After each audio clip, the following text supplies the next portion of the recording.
this week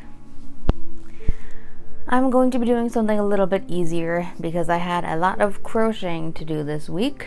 Speaking of crocheting, last week I added my pumpkins, my little pumpkin boys, these bad boys, on my Etsy. Just cute little decor, you know, stuff. Yeah, so I added those to my Etsy for fall, but probably forever because they're cute. I also I'm going to create a pattern for both my water bottle holder, which I need to redesign, and then make the pattern for it. And then those will be back up on my site soon. Same with these strawberry water bottle holders. And then I'm going to make a pattern for my crochet book bags. So, also I added 3 orders to fill this week. So, I'm busy, so I figured I'd do something pretty simple.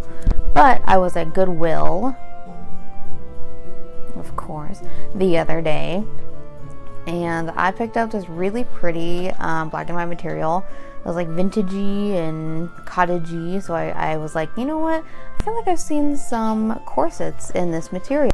And then I was thinking, and I was like, I kind of want to make it a reversible corset. So I was looking in my fabric stash, and I found this other material that I picked up from Goodwill that I'd seen like 3 separate times, and I was like, you know what? It's cute. It's a sign. I should get it. So I got it. And so I thought that would be cute to put on the other side. Very different vibes, but I like them both. My idea for this corset is to be more like stays, like heavily boned, like, you know, the whole thing is just covered in boning. So I'm gonna do that instead of just like my regular corsets where it's like, you know, ties in the front, whatever. I want it to be kind of like that at the bottom front and then just tie in the back. And then I've seen a lot of people who have the corsets that tie, the like straps come all the way up front and they just tie like right here. So I think I'll do it like that too. I am very excited to see if I can do it. But we'll see. And then, not to plug again, but these bad boys are up on Etsy. Okay, let's get to some sewing. To make this pattern, I went back to the trusty old corset pattern that I always use to create my patterns, and I pretty much just messed around with what I felt like doing. I rounded off the bottom and I kept about the same length for the waist. I kind of just mess around with it until I find a shape that I like. The front is going to be cut on a fold, so it's going to be one big middle piece there. For the arms, I just put a little nub there because the strap's going to come up from the back and attach at a grommet right there. Then I decide to add a diagonal. I'm going to end up cutting that to 2 separate pieces to give it some texture. I also make sure that I specifically add on my pattern to add seam allowance where that slash is, because if I do not, then the piece will not fit right. For the back, I do kind of the same thing. I just kind of mess around with it. I keep the length, I make the back a little bit shorter, and I attempt to do the strap.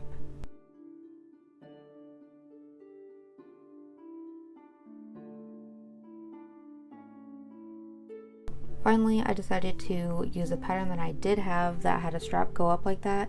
I didn't use this pattern for the rest of the corset, basically just the strap, and to figure out where the slash was, it's Simplicity 8162. So I just laid that out on my pattern just to get the strap shape and length that I needed for it.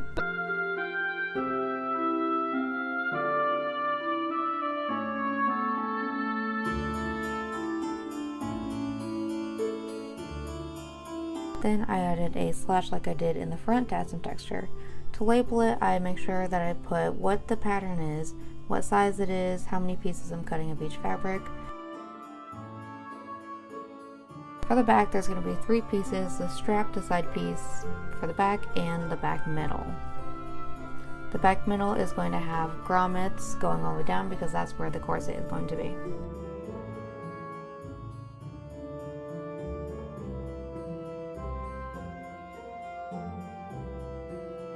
I make sure on every stitch that I add a comment that says to add seam allowance when I am cutting out the material, because if not, again, it will not work.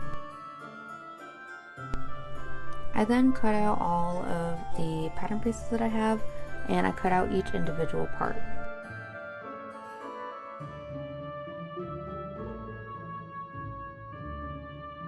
For the front, I actually closed up that dart and then I redrew the pattern because I did not want to put a dart in my bodice. So once I connected them, I laid parchment back on top of it and I redrew that side piece.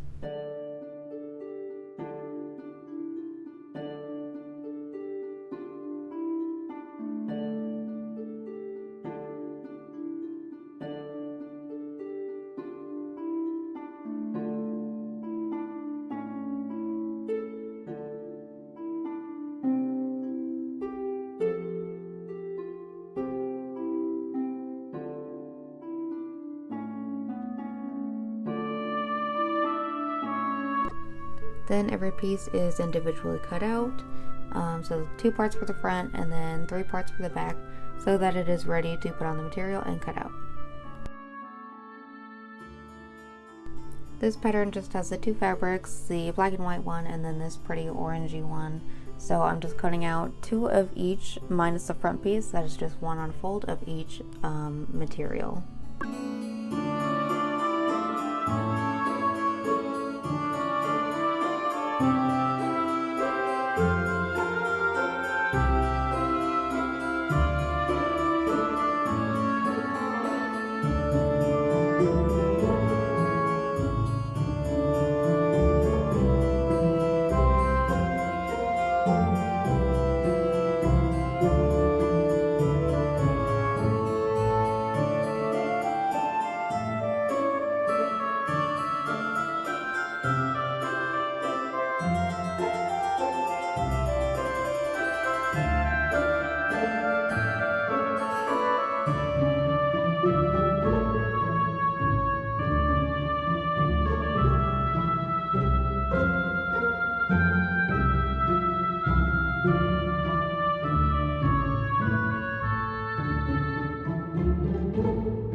After those are cut out, I can start to put all the pieces together and pin them before I sew them. When I'm pinning this together, you see that I pin the back middle together. Do not do that because that is obviously going to be a corset back. So just ignore that, I fix it later, but you can go ahead and pin the rest like I do.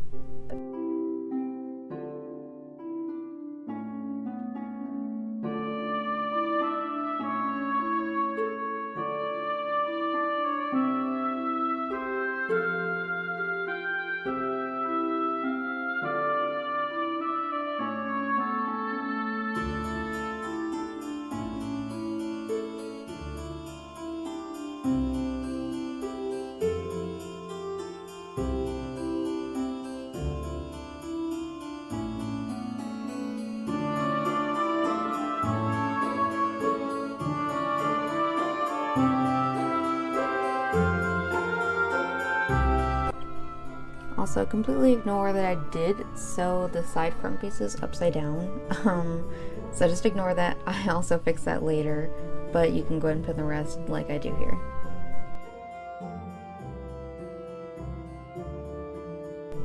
And here is where I recognize my mistake of almost sewing the back middle together.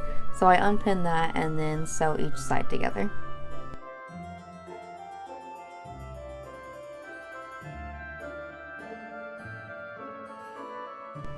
Once that's all pinned, it can go ahead and all get sewn.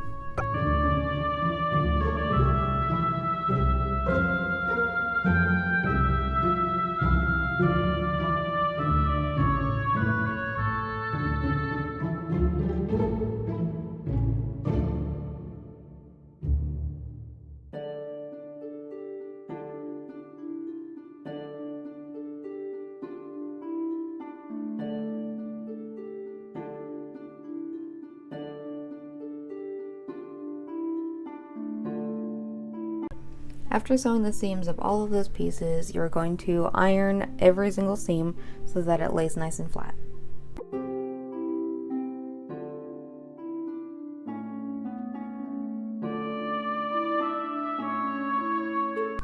Once those are ironed, you pin them right sides together, and as you can see here, I fiddle around with it until I finally realize that I sewed the black and white piece wrong. So I had to seam rip that and resew all the pieces after ironing what I've already ironed. So after that, I finally got it done the right way.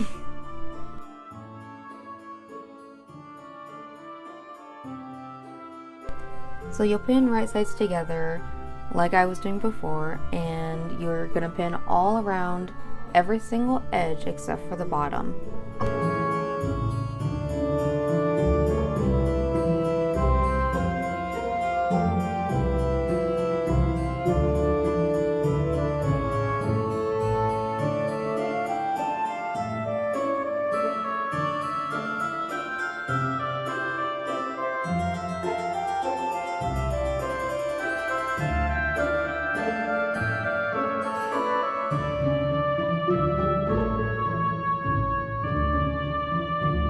After that's done, you sew around every single edge except for the bottom.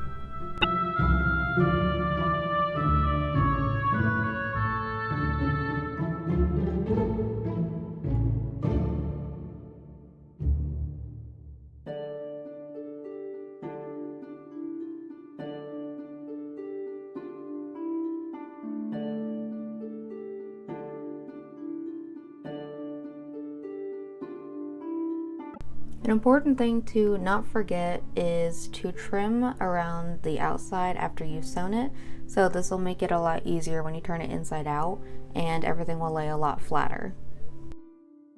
Once everything is trimmed, you just go ahead and turn everything inside out, and then you can iron it flat.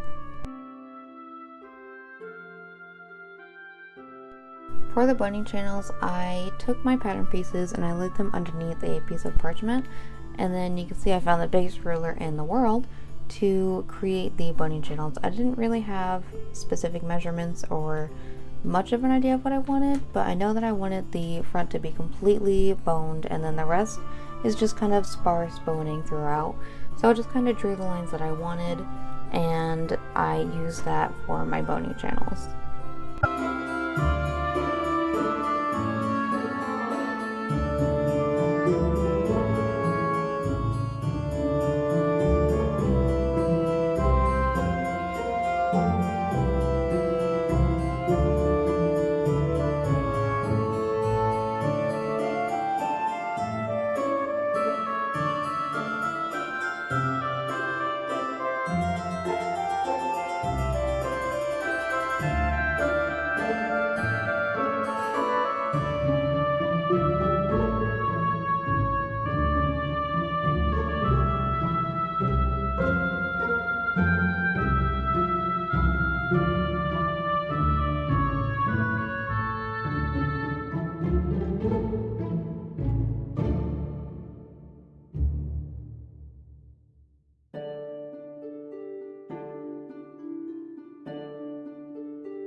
So something really cool that I think I saw somebody do was that they had placed a piece of paper over their pattern and then sewed over that piece of paper, and then you wouldn't have to mark up your material and then it just ripped away. So I did that for this, and for the thread I actually used clear thread because I know that when I'm sewing boning channels it never looks right on the opposite side, so it'll look fine on top but it'll look crappy underneath. So I decided to use clear thread so that you couldn't see the bunny channels, and so it wouldn't look super off and you can't tell that I didn't sew in a straight line. So I basically just did that, and I sewed on top of this parchment paper, and then it rips away super easily.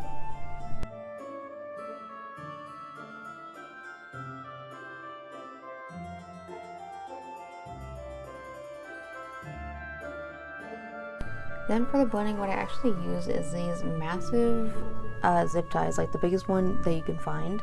And I find mine specifically at Harbor Freight because they come in long packages. If you get them at Walmart, they come in rolls. And so that's really hard to deal with because then your boning ends up bent.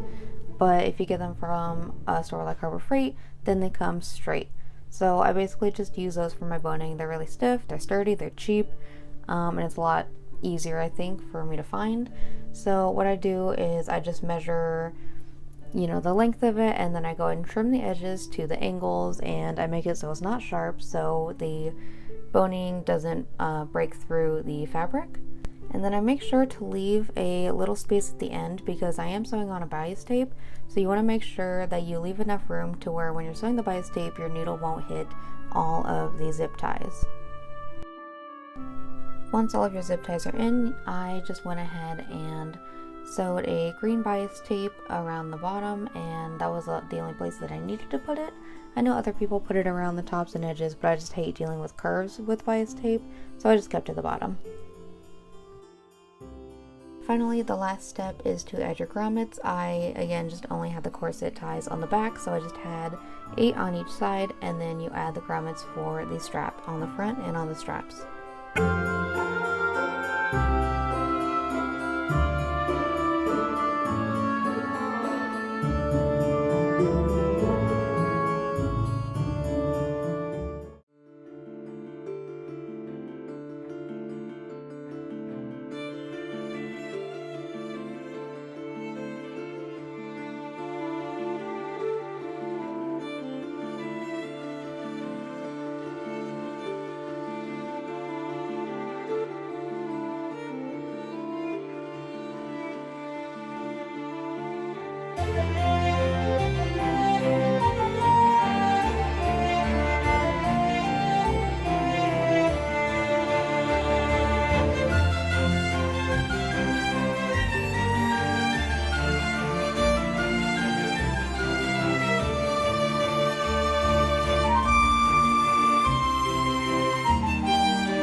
Okay, so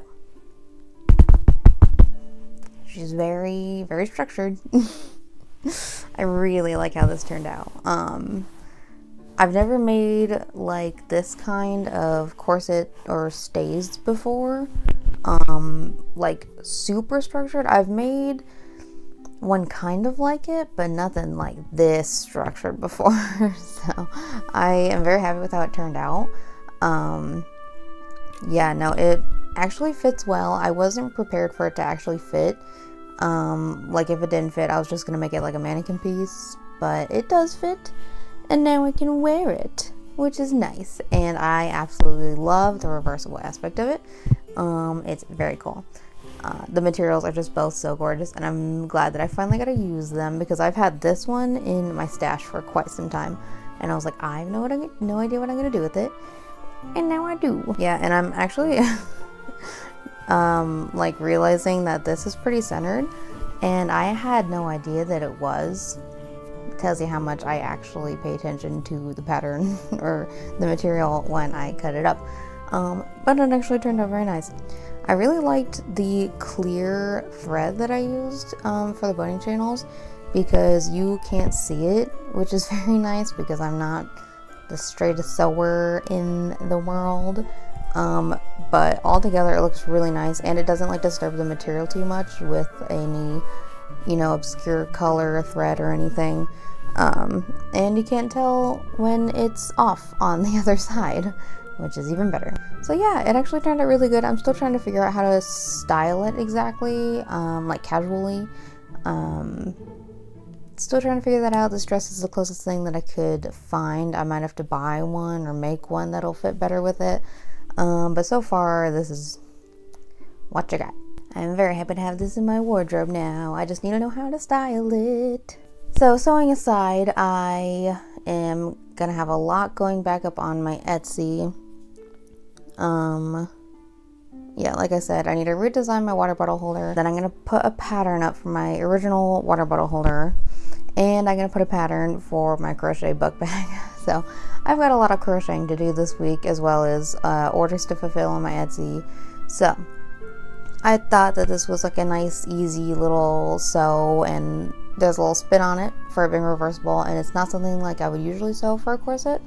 So I really liked that it actually worked out.